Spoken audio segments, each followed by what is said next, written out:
At the mosque, I think one of the things that makes me feel really safe is the fact that everyone's going there for the same purpose. You know, we all stand together, we all face the same direction, we all look together, and we know why we're going there. Our intention is to go there and pray. So I think being there, part of that community, whether it's 2 people or 1,000 people in the same place doing the same thing at the same time, makes me feel really safe being part of that process. I feel safe in my place of worship because of youth leaders like Tim and Dave. What makes us feel safe is the atmosphere of it and like all the things that make it a Hindu temple, like the statues, the book, the people in general, the prayer. I feel safe because I know that God's there watching me. I feel safe at church because I'm with friends and people I trust. The thing that makes me feel safe at my place of worship is that I'm a great believer in spirituality, and so basically when there's a lot of peace going around or in the place of worship, that's it makes a major impact within what I feel safe of. So yeah.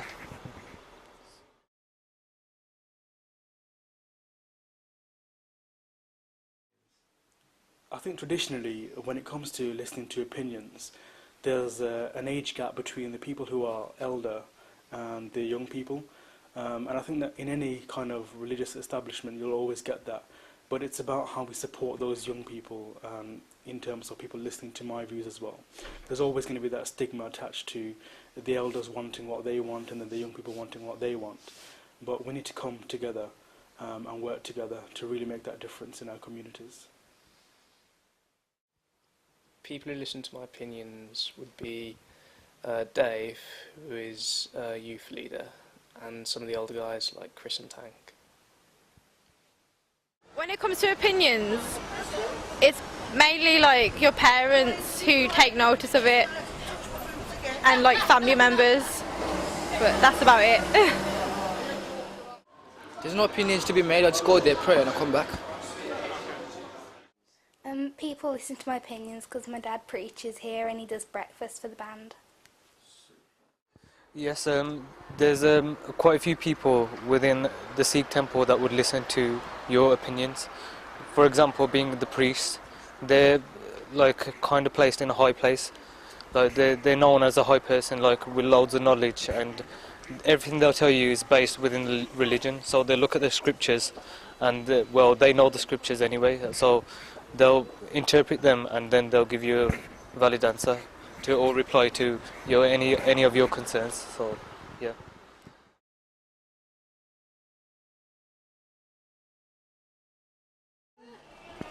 In our place of worship, we can trust the elders that work there, like the main men who look after the like holy book and look after the actual temple itself. We can trust them because they near enough live and breathe the religion. So. Yes, and again, I would say the person to trust would be the priest, or because a temple is more to do with a lot of it's to do with community as well. So when you go there, there's a lot of other people that you could talk to or you might know from before. But from my experience, I'd normally, if I have any concern or I want to trust someone with something, it would be the priest, and I would just ask them for guidance in which way to go about things. So yeah. When I go to the mosque, I trust everybody that's there because they come to do the same thing as me and get rid of the bad deed. Someone in my place of worship who I would trust would be the youth leaders such as Tim and Dave, and some other guys like Ben and Chris. I think at the mosque we've got a really good relationship with our imam, who is the leader of the mosque, and also the teachers that have taught us from a young age. I've been to mosque from a young age, so we've developed those relationships, and we've been able to speak to them about literally anything, from life skills to even puberty, for example. It can be anything, and there's that relationship there, so we know we can trust them and speak to them, and they'll guide us with the best of knowledge, but by using sources from the religion to help us. I can trust my friends, leaders, parents and their friends and stuff like that.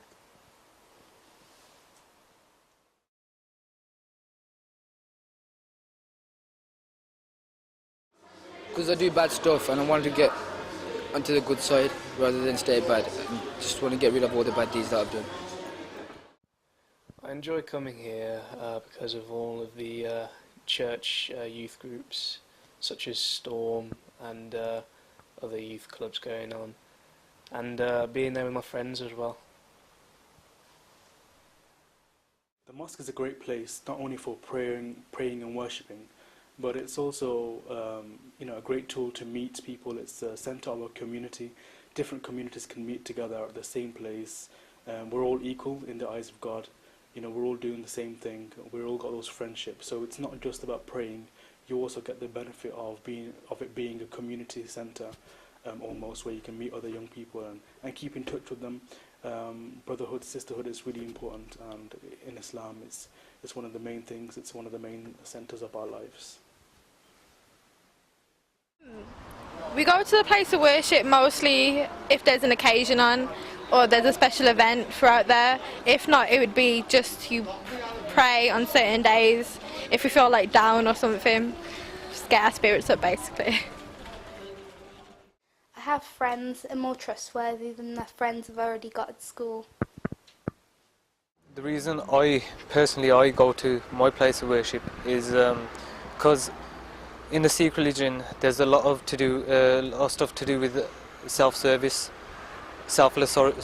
service. So it's a lot to do with helping out, cleaning up. Personally, I feel good within myself to help someone else, and it brings peace to my mind. So yeah, that's probably one of the main reasons, and obviously to listen to prayer, and that's it. Yeah.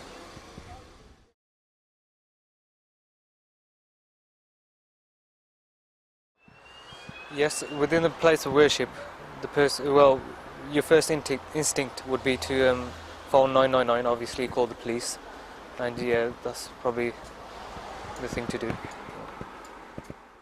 If there was anybody at risk, I'll tell the imam at the mosque or anybody that was in charge. If anyone was at risk of harm, including myself, I would probably go and tell Tim, the main youth leader. If I thought someone was at risk of harm, including myself, I would probably tell my parents or some of my friends from church, because my friends are a few years older than me and can hold more responsibility. I think if I thought that I or somebody else was at risk of harm in the mosque, I would probably go and speak to one of the teachers. But in any situation, there's always a hierarchy. You've got your teachers and you've got the imam, which is the leader. So I'd go to the teachers first and speak to them, only because they probably understand the real issues that happen in the community. And if I couldn't solve it, or if they couldn't help me, then we'd go to the imam to help us deal with those issues. And then he'd use an Islamic perspective to help sort out those issues, and I've done it in the past, and it's been fantastic. But there are problems. Nothing comes easy. For example, there's the division between young people and elderly people. There's so many different issues now, but the fact that there are the teachers in between to help us, that really makes a big difference. If someone we knew was in risk of harm, the automatic reaction would be to tell an older as soon as you walk through the door, because they would do what they can to protect whoever is in danger, and you, if you are in danger, for telling. So, yeah.